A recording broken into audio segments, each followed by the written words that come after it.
जय। प्राणनाथ प्यारे की जय। सद्गुरु महाराज की प्रथम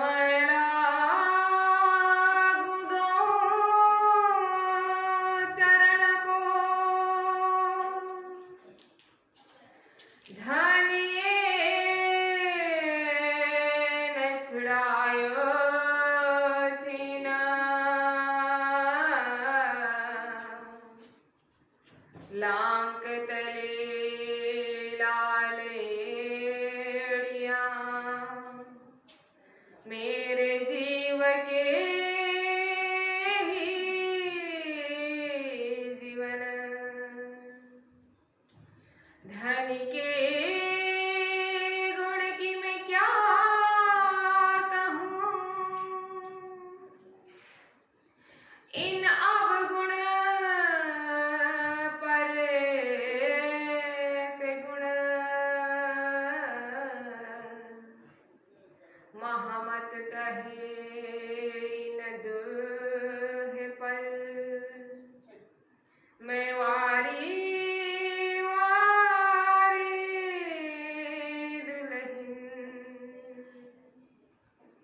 महमत कहे इन दुल्ह पर मैं वारी दुल्हन।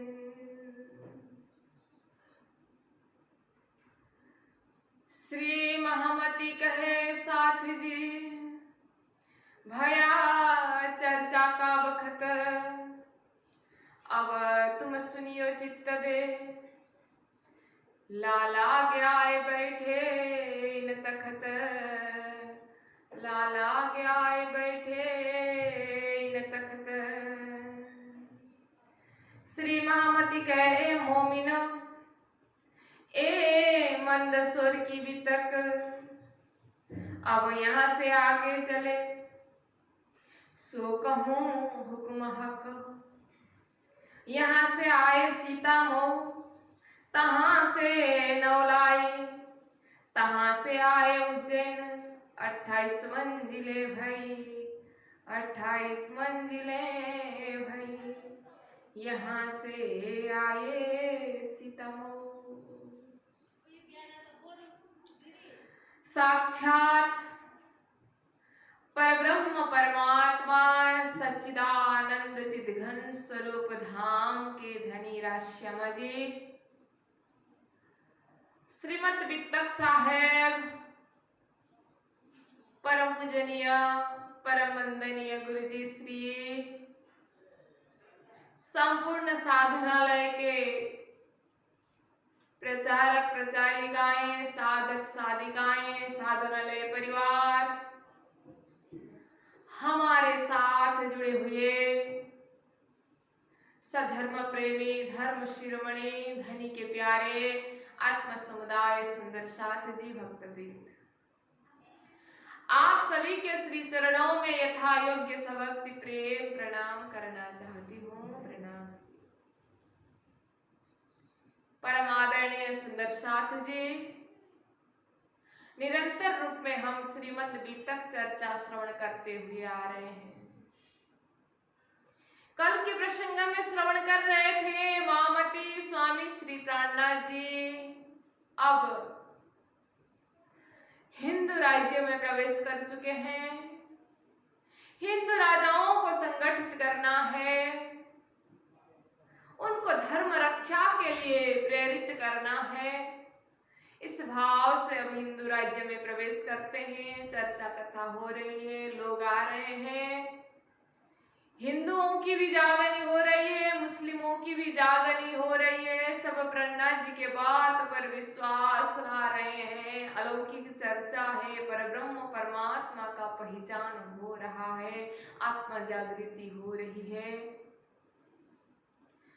जब उदयपुर में औरंगजेब ने आक्रमण किया प्राणनाथ जी तो मंदसौर पहुंच चुके हैं तो सुंदर साथ की दुर्दशा को देख करके विरह के 6 प्रकरण उतरते हैं जिससे सुंदर साथ का दुख दूर हो जाता है और सुंदर साथ जी और प्राणनाथ जी छुप छुप करके वैरागी भेष में, सन्यासी भेष में रहते हैं, भिक्षा मांग के खाते हैं।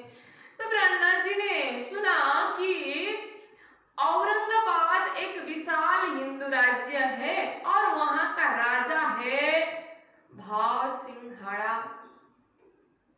कहीं वो अंकुरी तो नहीं है? सदगुरु महाराज ने संकेत किया था शाकुंडल सखी राजा के रूप में आई है, तो उसमें कहीं शाकुंडल की सुरता तो नहीं है, अंकुर तो नहीं है, ऐसा लगा।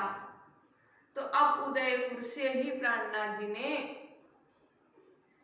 मुकुंद दास जी को भेजा था, तुम जाओ औरंगाबाद जाकर के भाव सिंह के पास जाकर के मेरी बात रखो, कहीं अंकुर तो है क्या वो देखो, और अगर सही लगा तो फिर मुझे बुलाना, मैं मिलना चाहता हूं, ऐसा करके भेजे थे। तो भाव सिंह औरंगाबाद पहुंच के बहुत मेहनत करके, भाव सिंह के औरंगाबाद राज्य में मुकुंदास जी पहुंचे, बहुत मेहनत किया। तत्पश्चात राजा से मिले तो प्राणनाथ जी को बुलाओ करके राजा ने कहा। तो अब मुकुंदास जी सवारी लेकर के प्राणनाथ जी को लेने के लिए आते हैं। अब मंदसौर से प्राणनाथ जी औरंगाबाद के लिए प्रस्थान करते हैं।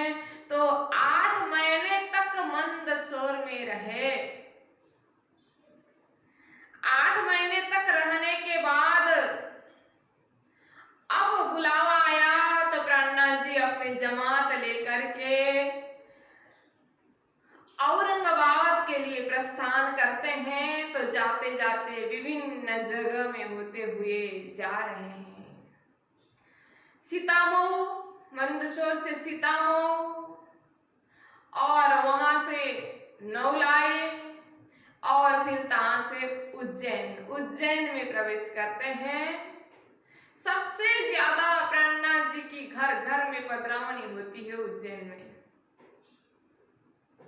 लोग कोई ऊपरी पहचान से, कोई अंदर की पहचान से, एक साधु संत महात्मा करके भी जैसे भी हो प्राणनाथ जी को अपने घर घर में पधरावनी करते हैं और भोजन करवाते हैं। देखिए संतों की जीवनी।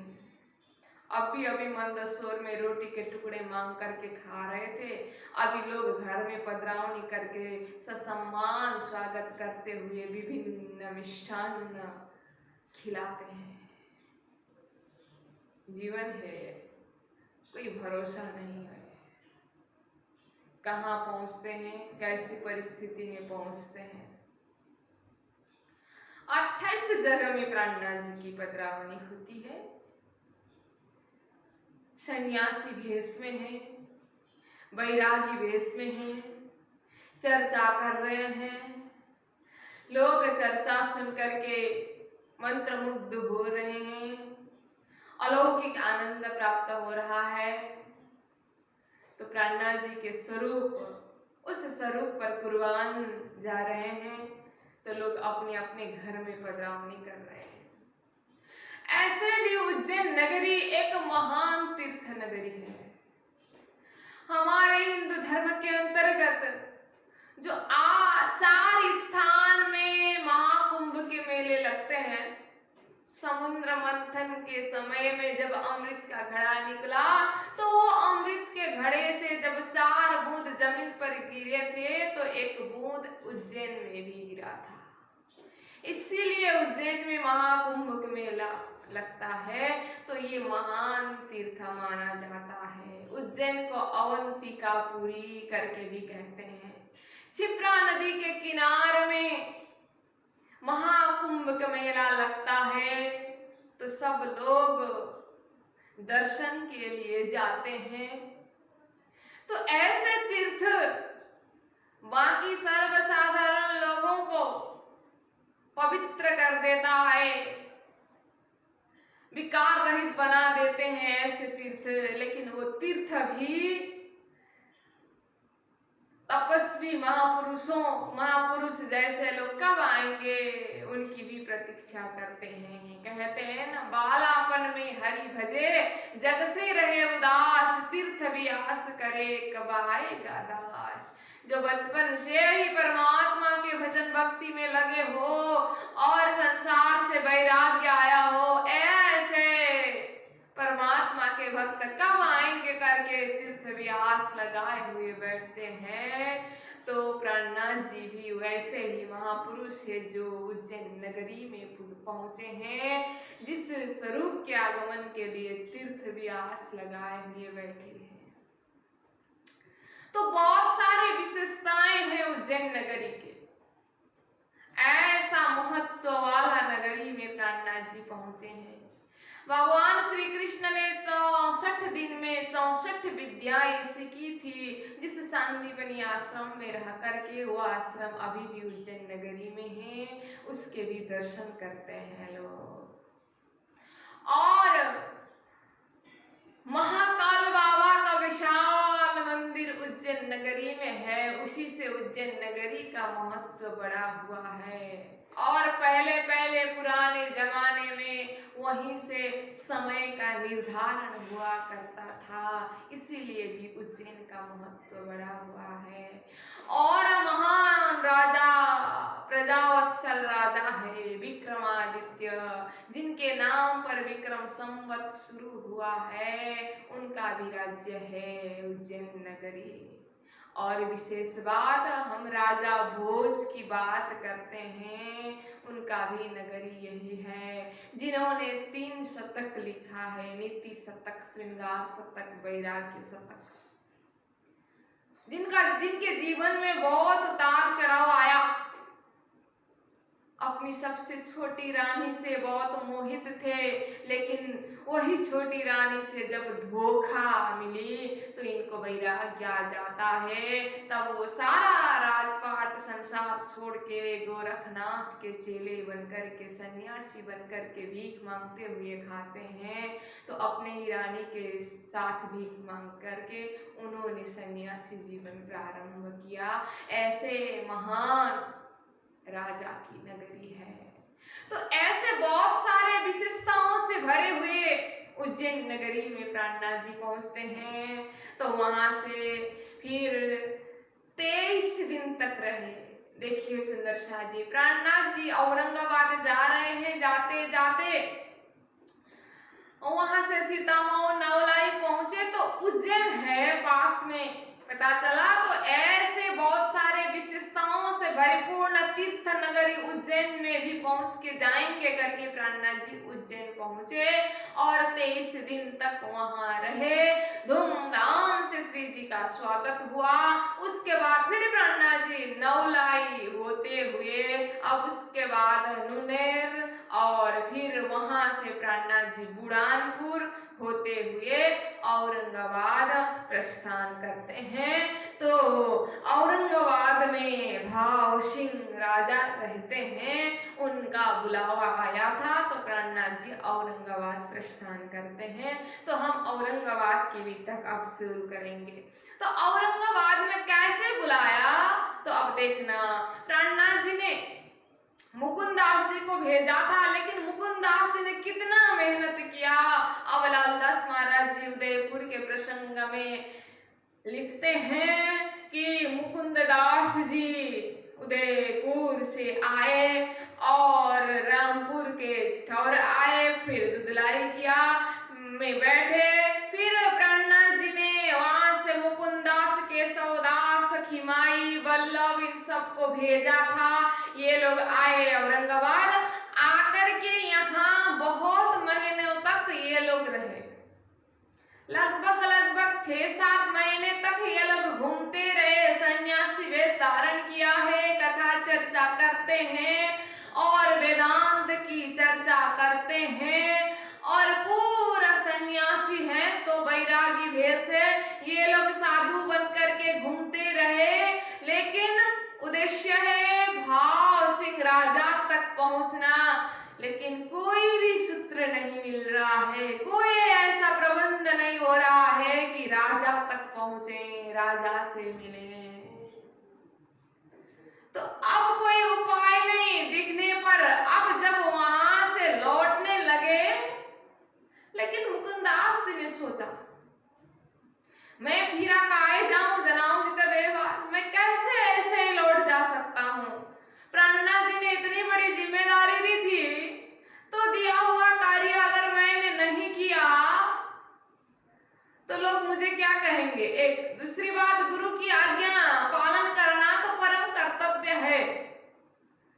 तो मेरे से ये कार्य नहीं हो सका, ये तो मेरी बहुत बड़ी बदनामी है, मुझे तो जैसे भी हो करना ही है, ऐसा सोच करके वो नहीं लौटे और वहीं रह करके अब 6-7 महीने तक रहे हैं। तो जो पास में 2-4 रुपए पैसे थे वो भी खत्म हुआ, तो फिर उन्होंने भीख मांगना प्रारंभ किया। ऐसे भी साधु है, सन्यासी है, भीख मांगना कौन सी बड़ी बात है।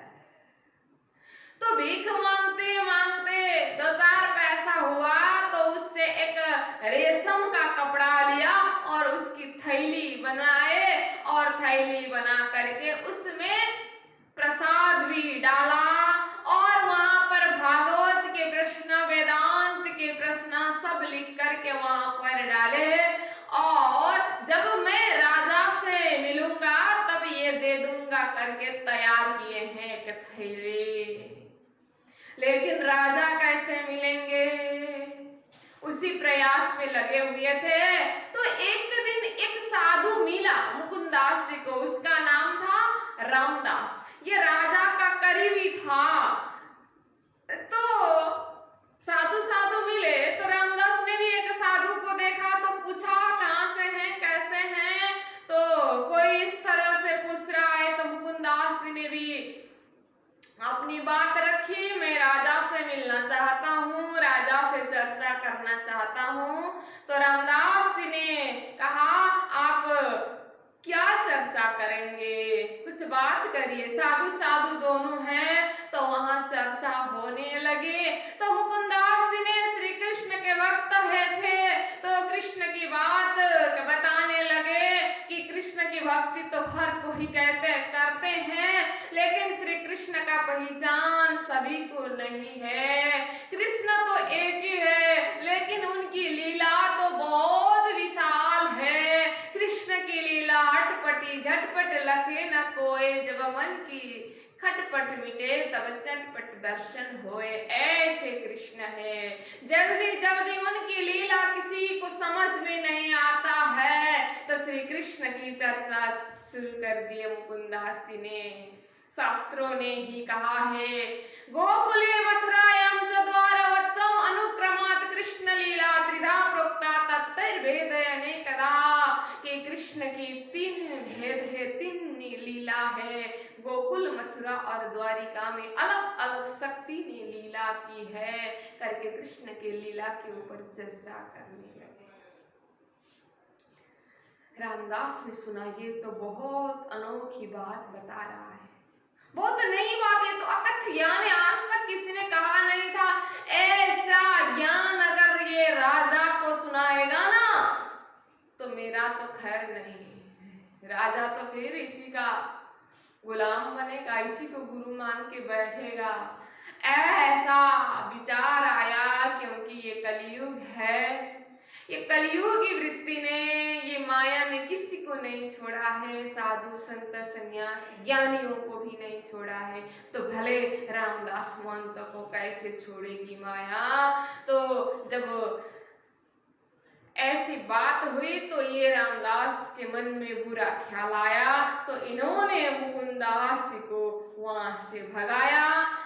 ऐसी बात अगर राजा के पास जाकर के कहोगे तो मैं तुम्हें छोड़ूंगा नहीं, ऐसी अटपटी बात लेकर के मत आना करके मुकुंदास जी के साथ बातचीत हुई। मुकुंदास ने मेरे भी जोश में कुछ कुछ कहा, तो इसने मुकुंददास जी के पीठ पर बहुत सारे डंडे मारे। महंत रामदास ने इतना डंडा मारा तो मुकुंदास जी भागे और पहुंचाए नाला पार, सीमा पार कराया और कहने लगा कि और जो औरंगाबाद रहेगा तो हम मारेंगे, फिर जो बदराहा करे भाव सिंह को तो हम मारे दूसरी बेर, अगर फिर औरंगाबाद में दिखाना फिर हम पिटाई करेंगे।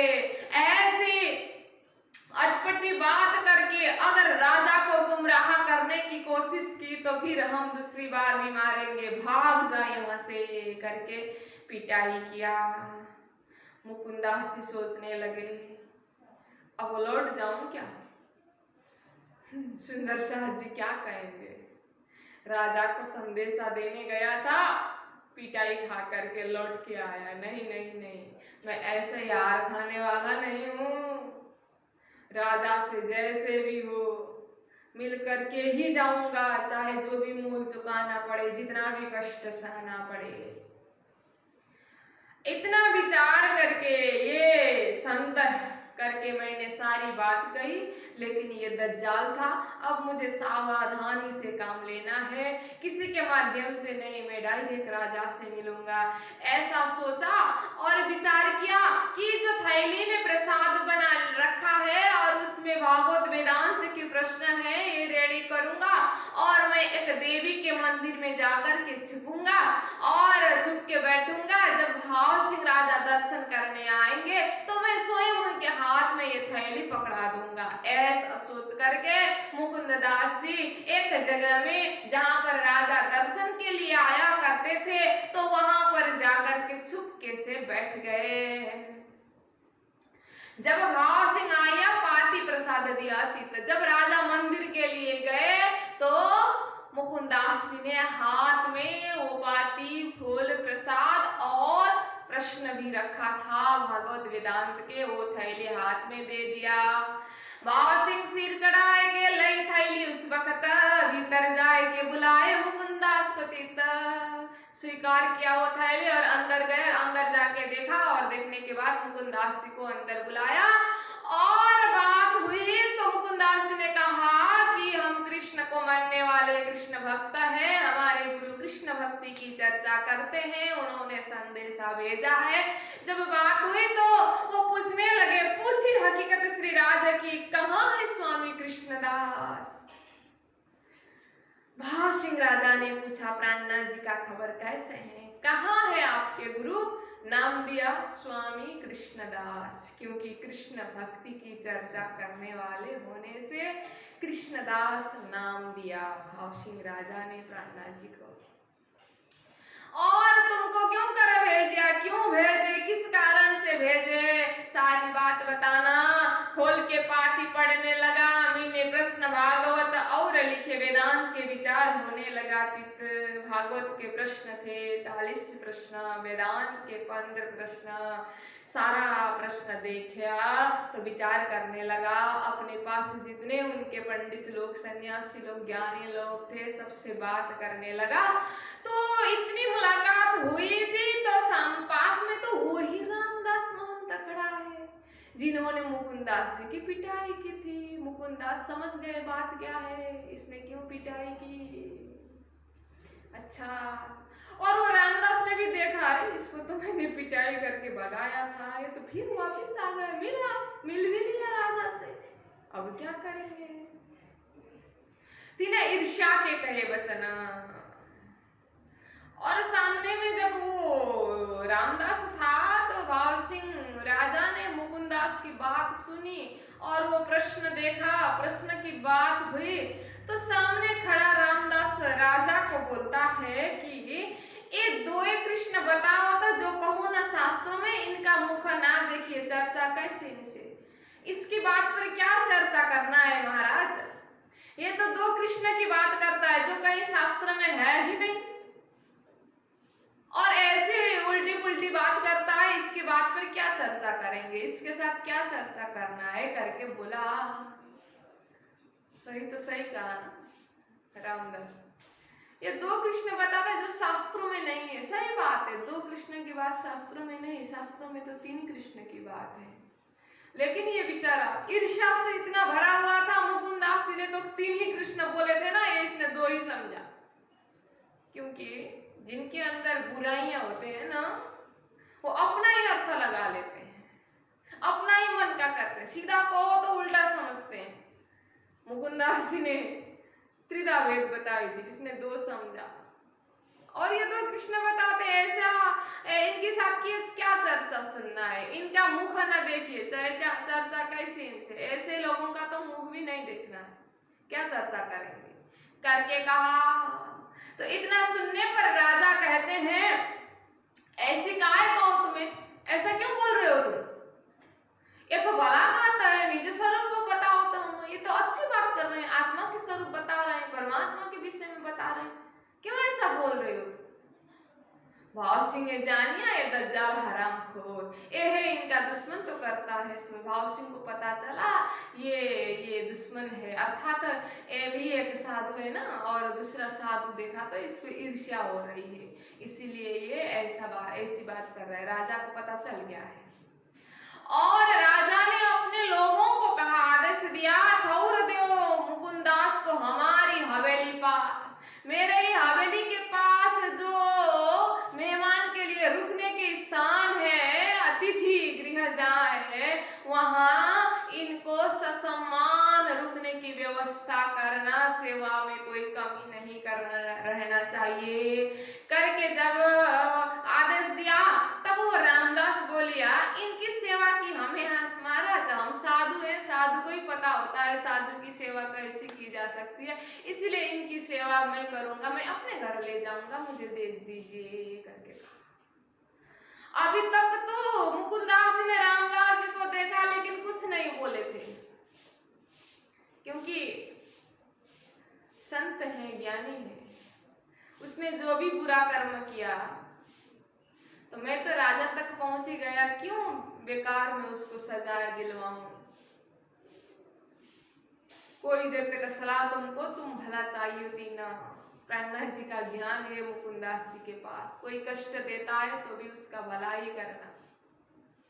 और कहते हैं ना, कोई आपका बुरा करे वो कर्म उसका, लेकिन आप उसका अच्छा करना ये धर्म आपका। उसने बुरा किया हो लेकिन अच्छा ही करेंगे करके अभी तक तो कुछ नहीं बोले थे, लेकिन अब तो हद ही हो गया, अब तो मेरे घर ले जाऊंगा, मैं ही सेवा करूंगा बोलने लगा। अब राजा ने आदेश दिया और ये मुझे अपना घर ले गया तो ये फिर मुझे मारेगा, पहले बोला था दूसरी बार आओगे फिर ऐसे ही तो फिर मारूंगा करके। अब तो बचना भी है ना, खुद को बचाने के लिए तो सच बोलना भी पड़ेगा ना, इसीलिए जब उसने बोला कि मैं अपने घर में ले जा करके इनकी सेवा करूंगा करके जैसे रामदास ने बोला, अब मुकुंदास जी से रहा नहीं गया तो मुकुंदास जी ने कहा, इन सेवा हमारी भली करी पीठ दिखाई उन्ना।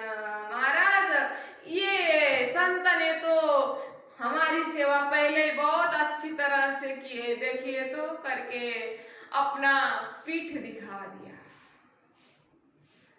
जैसे राजा ने पीठ देखा, पीठ में तो इतनी बड़ी डंडे ने ऐसा मारा था ना, पूरा उसका निशान पड़ा हुआ था।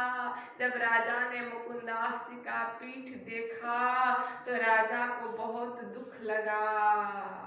ओहो, धिक्कार है ऐसे साधु को, ऐसे संत को।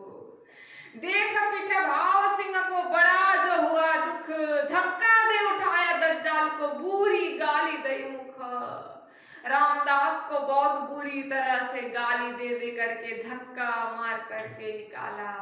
जो मेरे यहाँ आवत ताकि ऐसी सेवा करता, निकसो हमारे देश से, जाओ देश में तितर, मेरे देश में आए हुए मेहमानों की इस तरह से सेवा करते हो तुम, धिक्कार है तुमको, साधु के नाम पर कलंक हो तुम। एक साधु को, एक परमात्मा के भक्त को ऐसा दुख दिया तुमने, इतनी पिटाई की, कोई दया नहीं है तुम्हारे हृदय में, तुम तो दानव के समान हो। बहुत सारी भली बुरी गाली दी और उसके बाद निकलो हमारे देश से, इसको देश निकाला कर दो करके आदेश दे दिया। अब मुकुंदास जी को कहने लगे कि आपकी जो जिज्ञासा है, जो प्रश्न आपने दिया है, मैं उसकी निशा करूंगा। जितने भी अपने पास पंडित थे, भाव सिंह ने पंडितों को पाल के रखा था, जो देश के पंडित थे, जो देश से रोजगार पाते थे पंडित के नाम पर, उन सब को बोला इन महात्मा का प्रश्न का उत्तर दे दो, करो इनका जवाब। हो ये दिल रोशन बहुत खुश होके कहा, इन्होंने जो प्रश्न लाया है, आप ज्ञानी लोग पंडित लोग हैं, इनका प्रश्न का उत्तर दो करके कहा। तो आया ना जवाब उनको, निंदा लगे करने। किसी को जवाब नहीं आया तो उल्टा निंदा करने लगे, ऐसे कैसे प्रश्न है, ये क्या क्या बोल रहा है, ऐसी बात नहीं है, ये बुरा है, ये वो है, निंदा करने लगा। तब भाव सिंह खबरदार इनकी निंदा मत करना, तुम लोगों को जवाब नहीं आया, जवाब नहीं दे पाए हो, इसीलिए तुम बुरा कह रहे हो, सीधा बोलो मुझे नहीं आता है। देखो अब गुस्सा भी आया, एक तो सही सही उत्तर नहीं दे रहे हैं, उल्टा उसके ऊपर निंदा कर रहे हैं, जवाब दो करके कहने लगा। अब मुकुंदास से कहते हैं हमने पंडितों को जो भी प्रश्न पूछा और वो उन प्रश्न का उत्तर दें, और अगर पंडित लोग चाहते हैं कि वो भी मेरे से सवाल करें, कोई प्रश्न पूछे, तो मैं भी उनका उत्तर देने के लिए तैयार हूँ। हमारे बीच शास्त्रार्थ हो, प्रश्न पूछे, मैं पूछूं, जो इनको ये ताकत बना है, मैं पूछूंगा तो ये मुझे उत्तर दें, और वो पूछेंगे तो मैं उन्हें उत्तर दे देता हूँ। जो हारे दो मिने सो पनही बांध के फिराए, अगर किसी ने हारा, उत्तर नहीं दे पाया, तो उसको जूता का माला पहन करके नगर में फिराया जाएगा। इस कंडीशन पर शास्त्रार्थ तैयार हुआ और दोनों पक्ष सहमत हो गए। प्रश्न 80 पंडितों लिखे, पंडितों ने 80 प्रश्न लिखा और मुकुंद दास जी ने 23 प्रश्न किए, 23 प्रश्न किए और 15 दिन का मोहलत दिया, मोहलत 15 दिन का दिया। 15 दिन के अंदर अंदर इन प्रश्नों का जवाब आना चाहिए करके अब प्रश्न दिए, और पंडित भी मुकुंदास जी के प्रश्न लेके गए। मुकुंदास जी ने तो पंडितों का प्रश्न लिया। अब राजा ने क्या कहा, राजा हर रोज 10-20 रुपए पंडितों को देता था, तो उन्होंने कहा जब तक इनके प्रश्न का उत्तर नहीं दोगे तुम्हारा तलब बंद है करके पैसा भी रोक दिया। अब बेचारे पंडित क्या खाएंगे, कैसे जीविका चलाएंगे। और मुकुंदास जी ने तो जिस दिन प्रश्न दिया उन लोगों ने उसी दिन सारे प्रश्न के जवाब दे दिए, पूरे के पूरे 80 प्रश्न के जवाब दे दिए, और कहते हैं अब हमारे प्रश्न का जवाब दो। भाव सिंह राजा कहते हैं इन महात्मा ने तो तुम्हारे प्रश्न के जवाब दे चुके हैं, अब तुम लोग भी इनके प्रश्न के जवाब दो। इसके लिए 15 दिन टाइम देता हूँ, 15 दिन तक तुम्हारा तलब भी बंद कर देता हूँ, अगर नहीं उत्तर नहीं दे पाया तो जीवन भर तुम्हें कोई पैसा नहीं मिलेगा करके कह दिया। अब ये लोग विचार करने लगे, अब इसका उत्तर तो हमें नहीं आता है, दिन बीत रहा है, 15 दिन पूरा होने वाला है, उत्तर तो आवे नहीं। अब पता चला हमारे से नहीं होगा, उत्तर नहीं आता है, अब क्या करेंगे। राजा पैसा रोक दिया है, तलब रोक दिया है, तो सबने सलाह किया, विचार किया, और रात को ही मुकुंदास जी के पास गए सब लोग। तब रात को किया विचार, चल आए मुकुंदास पे, मुकुंदास जी के पास आकर के कहने लगे हम पर होता है मार, हमारे ऊपर बड़ा अन्याय हो रहा है, मार पर पड़ रहा है हमें, हमारे घर में हमारे संतान है, हमारे परिवार है, उनका भरण पोषण हम कैसे करेंगे। राजा ने तलब रोक दिया, हमें पैसा नहीं मिलेगा, इसलिए हमारे ऊपर बहुत बड़ा मार है। अब लास्ट में कहते हैं जो स्वामी जी यूं ही कहा कि रोटी भानो पंडितना, तो हमारा क्या चारा, संतोष पकड़े मन। एकदम मुकुंदास जी को ना ब्लैकमेल करने लगे पंडित लोग, एकदम इमोशनल होकर के। क्या कहते हैं, जबकि तुम्हारे गुरु ने ही ऐसा सिखाया है तुम्हें कि पंडितों का रोटी बानो, अर्थात पंडितों का खाना बंद कर दो करके, अगर तुम्हारे गुरु ने ही ऐसा सिखाया है तो हमारा क्या उपाय है। अगर तुम्हारा गुरु ने ही ऐसा सिखाया तो हम संतोष होंगे, लेकिन तुम्हारे कारण हमारी रोजी रोटी बंद हो गई है। तुम्हारे गुरु ने ऐसे ही सिखाया है तो अब हमें कुछ नहीं कहना है, लेकिन देखो तुम्हारे कारण ऐसा हुआ करके जब इन्होंने कहा तो मुकुंदास ने विचार किया, अरे मेरे विद्वता के कारण प्राणनाथ जी की बदनामी हो रही है, मेरे गुरु की बदनामी हो रही है, ये तो प्राणनाथ जी का ज्ञान ही ऐसा है कि पंडितों को रोजी रोटी छीनो करके बोल रहे हैं, ऐसा है क्या तुम्हारा गुरु का ज्ञान? नहीं नहीं नहीं, ऐसा होने नहीं दूंगा। फिर वो लोग कहने लगे कि अगर तुम्हारे गुरु ने ही ऐसा कहा है तो अब हमें कुछ नहीं कहना, नहीं तो हमारा छुटकारा करो, नहीं तो हमें मुक्त कर दो इन प्रश्नों से। हम हारे 10 बार हमने हारा, एक बार नहीं 10 बार हारा, हमने हार स्वीकार कर दिया है। आप राजा से कहो ये तलब जो बंद किया है वो छोड़ दें, इस प्रश्न से छुटकारा दें, ये शास्त्रार्थ को यही खत्म करें। करके आकर के मुकुंदास से एकदम आजी जी की वचन कहने लगे विनम्र होकर के। तो अब मुकुंदास कहते हैं ठीक है, मैं कल राजा से बात करूंगा और राजा क्या बोलेंगे ठीक है करके कहा। तो फिर जब राजा से मिले तो कल सुबह तो राजा से कहने लगे कि तब कहा भाव सिंह को ये क्या उत्तर दे प्रश्न, ये तो लीला अखंड की इनका न पहुंचे मन।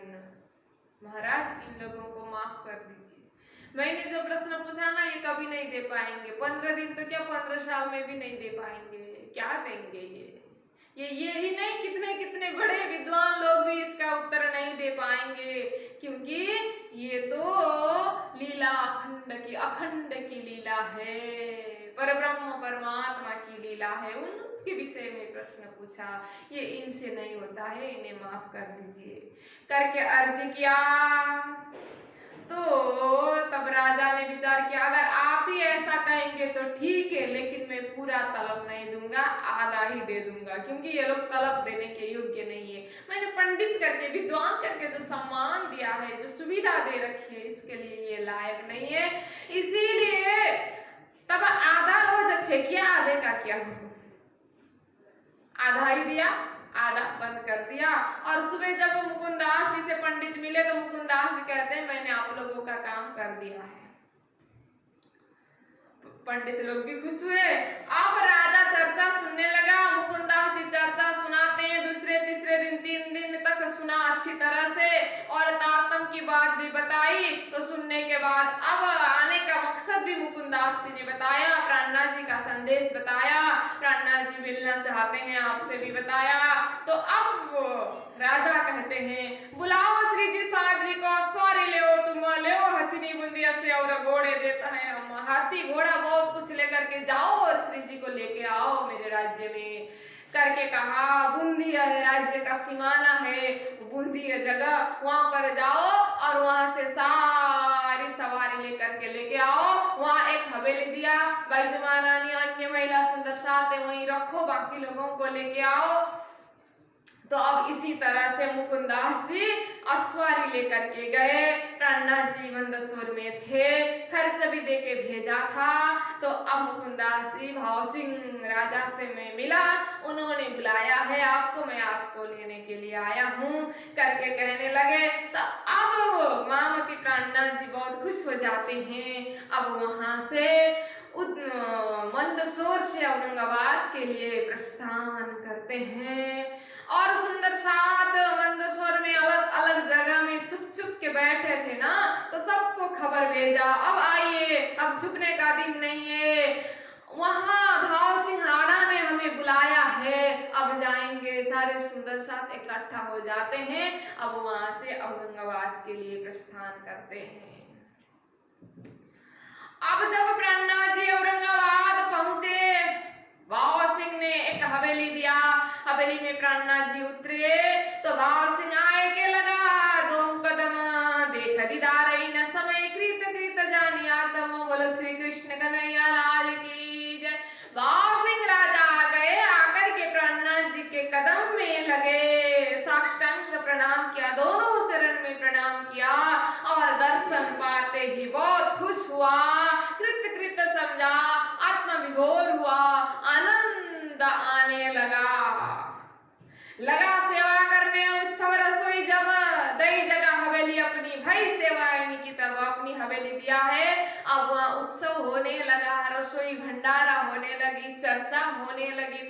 जी चर्चा करते हैं। राजा चर्चा सुनता है, राज परिवार के अन्य लोग भी चर्चा सुनते, बहुत सारे लोग आ रहे हैं। अब प्रहलाद जी यहाँ ब्रजरास की लीला बताने लगे तो मुकुंदास सामने में बैठ के सुन रहा है। कट्टर हिंदू राजा है ये।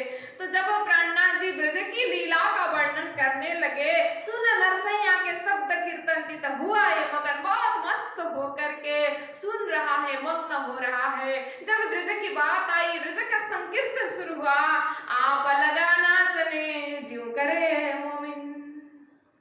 लालदास महाराज जी कहते हैं, जब ब्रज लीला के विषय में, श्री कृष्ण की बाल लीला के विषय में चर्चा हो रही थी और कीर्तन हो रहा था, तो उठ करके मस्त होकर के, वाह विवर होकर के, राजा मैं राजा हूँ ये भी भूला उसने, अपना पद भी भूला, मान सम्मान भी भूला और मस्त होकर के नाचने लगा। ज्यों करे मोमिन, जिस तरह से मोमिन ब्रह्म सृष्टि करते हैं वैसा ही करने लगा, मस्त होकर के नाच। भक्ति की धारा बह रही है, भाव प्रकट हो रहा है राजा के हृदय से। भक्ति भाव जोर रहे से वे नित्य परमेश्वर सख कछु नावै। भक्ति भाव पर कोई शंका नहीं है, बहुत भक्ति है इसके हृदय में, मस्त हो रहा है। और अपने घर में पधरावनी भी किया। अरे प्रहलाद जी जब रास की लीला का वर्णन करते हैं, जब रास के कीर्तन गाते हैं, बहुत खुश हो जाता है, नाचता है, झूमता है, मस्त रमता है। इतना अंकुर तो है इसके पास। प्रहलाद जी ने विचार किया, राजा थोड़ा अंकुरी लग रहा है, अगर शाकुंतल की सुरता हो तो मेरी बात पर विश्वास लाएगा। चर्चा हो रही थी, शास्त्रीय पक्ष के आधार पर प्रहलाद जी ने परब्रह्म का पहचान भी बताया, बहुत कुछ चर्चा सुनाए। तो सुनाते सुनाते अपना उद्देश्य बताया कि मुगल शासक औरंगजेब ने बहुत दुख दिया है, उसके विरुद्ध लड़ना है, तुम तैयार हो जाओ। तो कहता है अगर आपका आशीर्वाद हो तो मैं तैयार हूँ। फिर प्रहलाद जी कहते हैं, देखो मैंने बहुत मेहनत किया, बहुत समझाया, लेकिन उसने ज्ञान की बात नहीं सुनी। मोहम्मद साहेब का अनुयायी बन करके चल रहा है, लेकिन मोहम्मद के कहे प्रमाण वो नहीं चल रहा है। मोहम्मद ने कुरान लाए हैं, वो कुरान में भी हमारी अपनी ही बात है। जो कुछ कया वेद ने सोई कया कतेब, वेद में परब्रह्म के लिए जो कुछ भी बात कही है, कुरान ने भी वही बात किया है, केवल भाषा फर्क है, वहाँ भी हमारी अपनी ही बात है करके जब कुरान की बात प्रहलाद जी ने रखी, थोड़ी शंका हो गई। भाव सिंहाड़ा को देखना, ये कट्टर है ना बहुत ज्यादा, ये कर्मकांड का प्रभाव है। हम कर्मकांड में इतने कट्टर हैं, कर्मकांड को ही पकड़ के रखा है ना, ये बात स्वीकार नहीं होता है।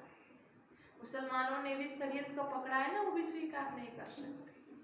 कर्म से ऊपर अगर ज्ञान में पहुंचेंगे, अगर आत्मा दर्जा में पहुंचेंगे ना, कोई द्वैत दिखता नहीं, द्वैत भाव नहीं रहता है, लेकिन मन के लेवल से ये द्वैत होता है।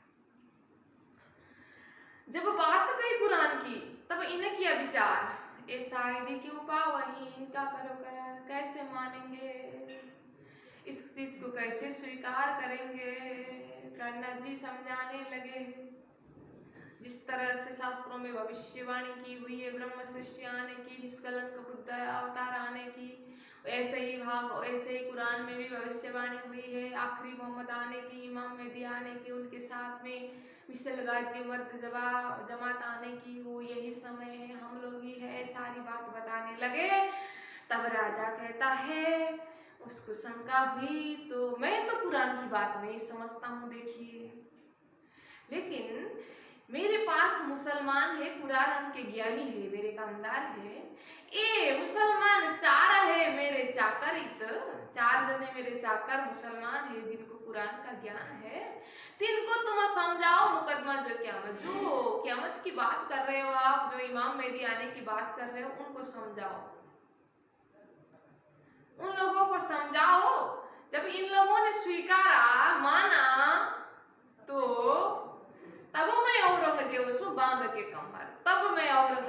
हिम्मत करके लड़ो वास्ते दीन के सिर सौंपा इन बार, कमर कस के मैं धर्म रक्षा के लिए लड़ूंगा। अगर इन लोगों ने आपको आपकी बात को स्वीकारा, समझा, जो कुरान के विषय में आप बोल रहे हो ना वो इन लोगों ने माना तो मैं विश्वास करूंगा करके कहा। तब श्री जी कहते हैं सौंपो हमको मुसलमान, तिन्हें को हम समझाओ वही वो लियावे ईमान, दीजिए हमें, कहाँ है वो मुसलमान, हम उनको समझाएंगे, कुरान से हम चर्चा करेंगे, वो लोग विश्वास लाएंगे। अब उसके बाद राजा कहता है वो कहे तुमको तहकीक है तुम्हारा इस्लाम, कुरान तरफ तुम्हारे तुम वहां कमर बांधो दिन के काम। प्रणा जी कहते हैं उनको कि तुम धर्म के लिए कमर कसो। मोहम्मद ने कहे अनुसार की सारी भविष्यवाणी मिली हुई है, क़यामत की घड़ी आ रही है, इमाम मेहदी आ चुके हैं। अब चर्चा होने लगी, इतनी बातचीत होकर के सब अपने अपने घर गए। अब वो लोग जो मुसलमान राजा ने सौंपा था वो लोग भी आते हैं। अब यहाँ चर्चा होती है। इसी समय में सुंदर साथ भी आ रहे हैं और भवानी भट्ट उदयपुर में जो मिले थे वो आ रहे हैं। यहाँ बुद्ध गीता, बुद्ध स्त्रोत, ये सब की साथ सब ला करके चर्चा हो रही है और नित नित चर्चा होने लगे। रोज रोज लोग आ रहे हैं दर्शन के लिए। अब मुसलमान भी आने लगे, जहान मोहम्मद, मिहिन खां, ऐसे ऐसे लोग आ रहे हैं। वो लोग अन्य लोगों को लेकर के आ रहे हैं, उनको पहचान हो रहा है। प्राणनाथ जी कुरान और भागवत दोनों से चर्चा करने लगते हैं। एक तरफ लालदास, दूसरी भवानी भट्ट चर्चा कुरान भागवत की होता है लटपट। एक तरफ लालदास जी कुरान लेकर के बैठते हैं, दूसरी तरफ भवानी भट्ट भागवत लेकर के बैठते हैं और कुरान में जो बात कही है वो भागवत में कहाँ कही है ये बात वो ढूंढते हैं। भागवत में कही हुई बात कुरान में कहाँ है ढूंढते हैं, दोनों का मिश्रण करते हैं। इस तरह से तुलनात्मक अध्ययन कर रहे हैं, लटपट चर्चा हो रही है। श्री राज प्राणनाथ जी सबका अर्थ सुनते हैं, सबको सुनाते हैं और इस तरह से चर्चा का लहर बढ़ रहा है। और जान मोहम्मद आया था एक, उसने सनंद सुना, तो सनंद सुनने के बाद वो जान मोहम्मद जो था ना वो सबको तालीम देता था पठानों को, और उसने आकर के सनंद सुना तो वो गलित गात हो जाता है और जान मोहम्मद चर्चा सुनकर के घायल हो जाता है। पर पूर्ण पक्का नहीं था, पहचान नहीं था, तो फिर इतना सुन रहा हूँ मेरी आत्मा क्यों नहीं जग रही है करके घर जाता है, नहीं सुनूंगा मैं चर्चा करके। फिर उत्तम दास अर्जी करते हैं जा रहा है बुलाएं क्या? प्राणनाथ जी कहते हैं मत बुला, छोड़ दे, जाने दे, इतनी बात सुनी है ना इसने, ये घर में नहीं रह सकेगा, देखना आएगा फिर वापिस कहते। लेकिन कल सुबह ही तुरंत दौड़ के आया, आके श्री जी के चरण में प्रणाम करता है, आप हमें जगाइए, आत्मा जगाना है, मुझे क्यों तसल्ली नहीं हो रही है करके फिर कहने लगे। प्राणनाथ जी कहते हैं 8 दिन तक रहो मेरे पास, चर्चा सुनो। अब ये बैठ करके चर्चा सुनता है तो एक दिन इसने प्रश्न पूछा, मुर्दे क्यों कर उठेंगे वक्त रोज क़यामत के समय में मुर्दा कब्र से उठेंगे करके कहा है, तो कैसे उठेंगे? कब्र से मुर्दा उठने का मतलब क्या है? थोड़ी उठेंगे वो मरा हुआ, ऐसे प्रश्न पूछा। तो अब प्राणनाथ जी समझाने लगे, देखो सृष्टि नहीं हुई थी तो दिव्य धाम में प्रेम संवाद हुई थी, वहां से बात शुरू की, इसक रब्द हुआ था, उसके कारण मोमिनों को आना पड़ा और नूर जलाल अक्षर ब्रह्म ने भी मांगा था उसकी रूहों का इश्क देखें, इसके लिए खेल बनाना पड़ा और किस वास्ते खेल दिखाया, प्राप्त को ब्रज में दिखाया है। अर्थात पहले सुबह पहली बार ब्रज में दिखाया, ब्रजमंडल की रचना हुई और उसके बाद रास की, फिर जागनी ब्रह्मांड के हुई, एक ही स्वरूप ब्रजरास में होते हुए जागनी में आए। ऐसे करते करते सारी बात बताए परम धाम की। और मोमिन मिलाओ के जब ये करे याद, तब 8 बरस की उठक खड़ी बुनियाद। अब मोमिन आए हैं, इमाम मेहदी आए हैं, वो सब मोमिनों को अपने घर वापस ले जाते हैं और सारी दुनियाओं को भिष्ट में अखंड कर देते हैं करके सारी बात बताई। जो इन बात पर जो ईमान लाए के सोवे बीच कब्र, जो इस बात पर जो अभी हमने कहा परब्रह्म की बात, अखंड की बात, जो इस बात पर विश्वास ला करके भी ये मुर्दे रूपी शरीर में सोए रहेगा ना, सोए रहेगा ना, सोचू भे नूर के चित्त में, भूले नहीं क्यों करो, वो बात तो अक्षर के हृदय में अखंड हो जाएगा। यूं उठेंगे मुर्दे कब्रों से, क्या इस तरह से कब्र से मुर्दे उठेंगे।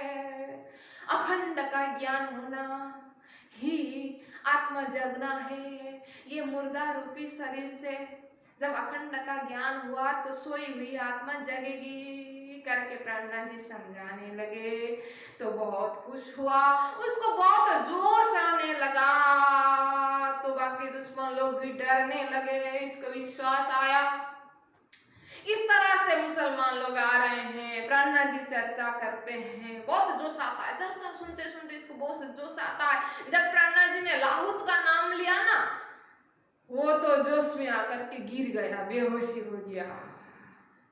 फिर प्राणनाथ जी समझाते हैं, बैठ करके चर्चा सुनता है।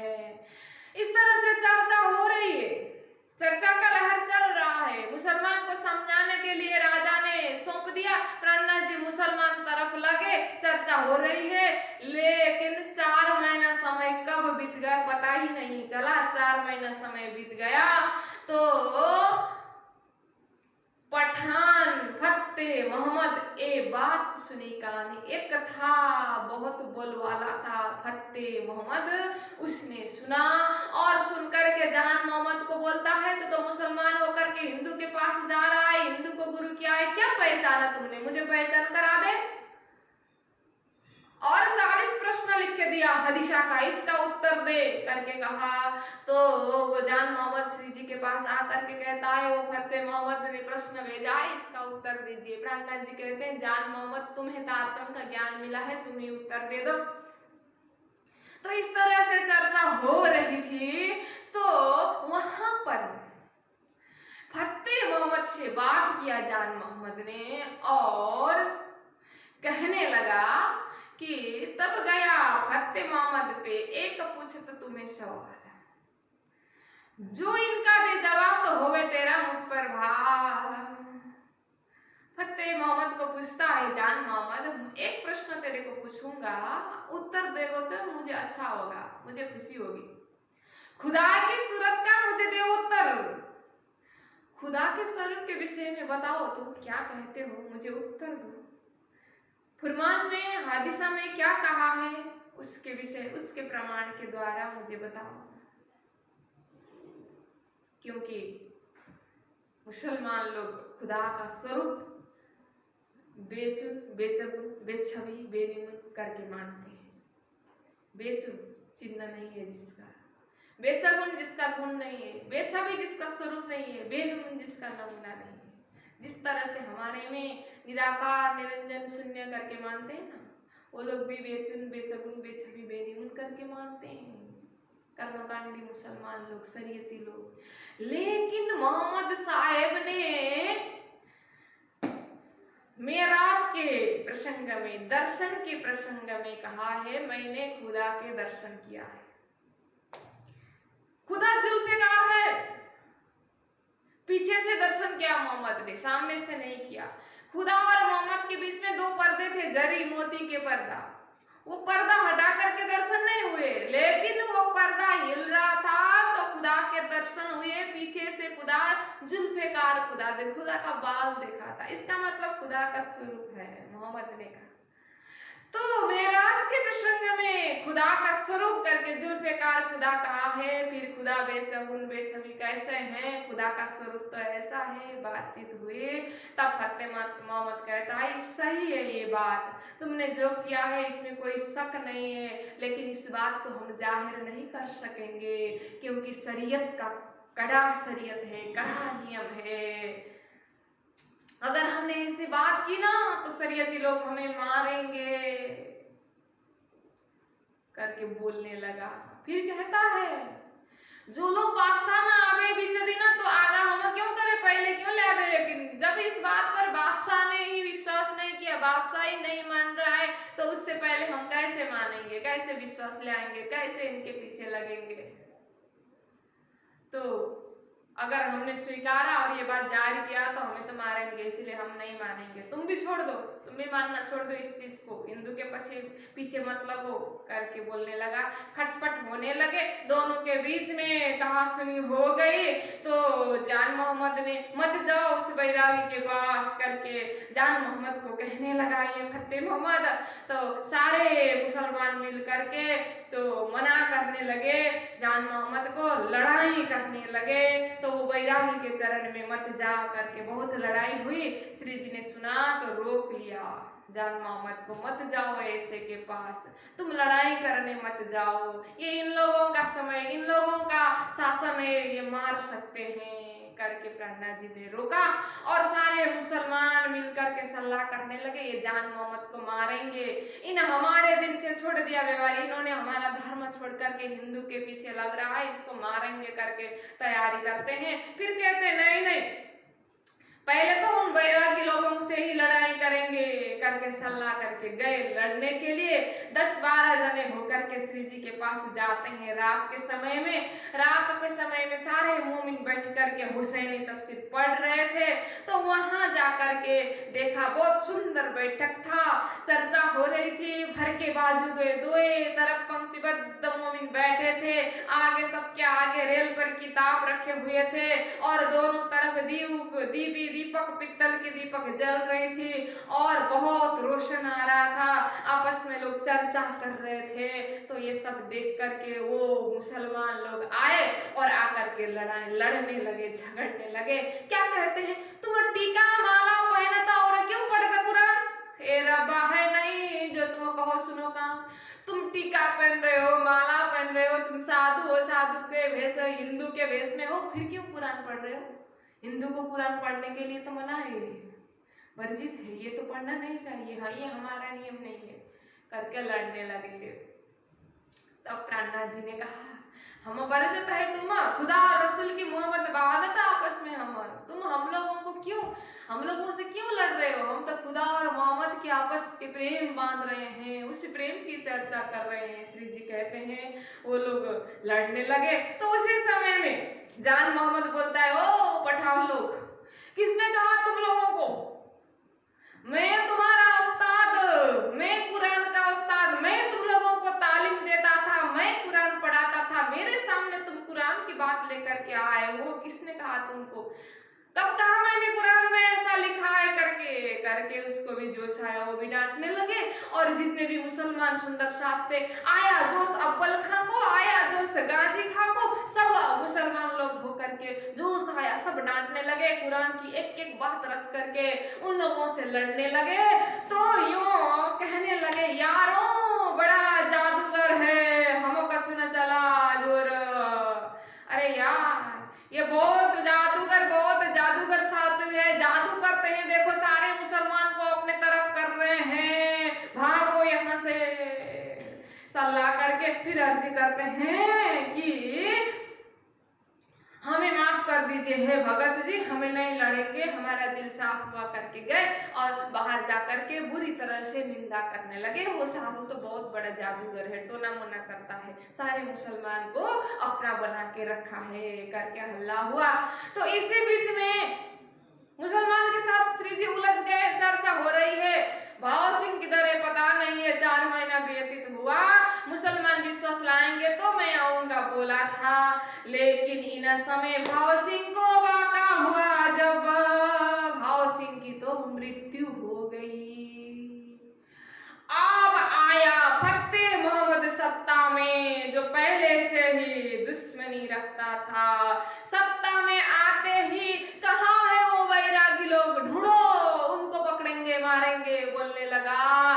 तो अब सारे लोग इधर उधर हो गए, भवानी भट्ट मिल गए रास्ते में, पूछा मुसलमानों ने, कहाँ है वैरागी लोग, तुम्हारा गुरु कहाँ है बताओ करके बोला। तो भवानी भट्ट डर गए, सही जगह बताएंगे तो ये लोग मार सकते हैं, क्योंकि राजा तो मर गया, मुसलमान आ गए सत्ता में। तो तुरंत बोल दिया, भड़कल दरवाजे, रोक दिया जवाब, भड़कल दरवाजे में है करके बताया। अब कहाँ है वो भड़कल दरवाजा, कहीं जगह नहीं है ऐसा, लेकिन बोल दिया, जल्दीबाजी में जो मुंह में आया बोल दिया। और प्रहलाद जी एक मोहल्ला के अंदर एक गांव में वो एरिया था, वही फतेह मोहम्मद का एरिया था। एक दिन बैरागी सुंदर सात लोग इधर उधर जा रहे थे, जान मोहम्मद आया उसी मोहल्ला में, देखा अपने बैरागी लोग अपने प्राणनाथ जी के शिष्य लोग हैं, तो देख करके बोला अरे तुम लोग यहाँ क्या कर रहे हो? तो बोलते हैं श्री जी तो यही है। अरे ये तो फतेह अल्लाह का मोहल्ला है, वही ढूंढ रहा है तुम लोगों को, राजा मर चुका है, सत्ता में वो आया है, प्राणनाथ जी को ढूंढ रहा है मारने के लिए, कहाँ है यहाँ, मत बैठो, निकलो यहाँ से, भागो करके बोला जान मोहम्मद ने। तब उन लोगों ने जान मोहम्मद को प्राणनाथ जी के पास पहुंचाए और प्राणनाथ जी के पास से जाकर के विनती करता है, बुलाता है कि सारी बात बताता है, साथ लियाए कदम हकीकत कही तब, जब तक लगा दिन डूबने श्री जी साहब जी भेले लालदास। सांझ का समय हुआ था, श्री जी लालदास जी के पास बैठ करके वो मुल्ला से कुरान का टीका लिख रहे थे। तो जान मोहम्मद ने कहा फतू अल्लाह चारों ओर ढूंढ रहा है आपको और ये उसी का मोहल्ला है, अगर पता चल गया ना वो मारेगा, मार करके ही रहेगा, इसलिए जल्दी निकले, यहाँ रहे, 1 मिनट भी मत रुक के निकल जाइए करके जैसे कहा। शाम होने आया था, चरणदास को बुलाया जो लिख रहे थे तफसीर, उसी को वहीं छोड़ा और रातों रात सारे लोग वहां से भाग गए। 7 कोस रास्ता चल करके जब भाव सिंह का एरिया खत्म हुआ, सुबह सुबह वहां पहुंच गए। बोलो श्री प्राणनाथ प्यारे की जय। देखिए सुंदर साथ जी किस तरह से स्वागत के साथ सवारी में जय जयकार करते हुए प्रवेश किए थे, किस तरह से भाग करके निकलना पड़ा। ये माया है, विचित्र है। अब वहां से आकर के वहां से आए और प्राणनाथ जी अब वहां से बुढ़ानपुर आ जाते हैं। तो इस तरह से भावा सिंह राजा को भी संदेश दिया, लेकिन अंकुर ही नहीं था। ईश्वरी सृष्टि तक की तो उसकी अंकुर थी, इसीलिए लालदास से कहते नाचने लगा जीव मोमिन, ब्रह्म सृष्टि वो की तरह ही करने लगा, लेकिन ब्रह्म सृष्टि नहीं था। श्री जी के बात पर शंका हुई, वैदिक बात को तो स्वीकारा, कतेब की बात पर शंका किया।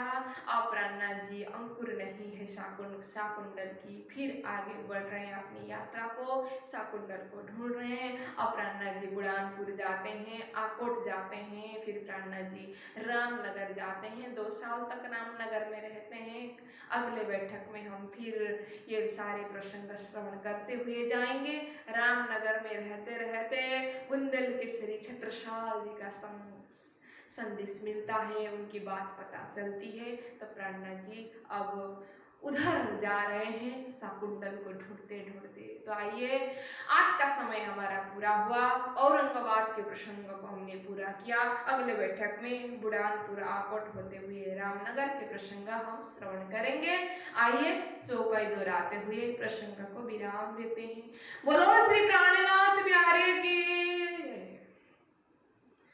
श्री महामती कहे मोमिनो, ए औरंगाबाद की बिताक, अब आकोट की कहो,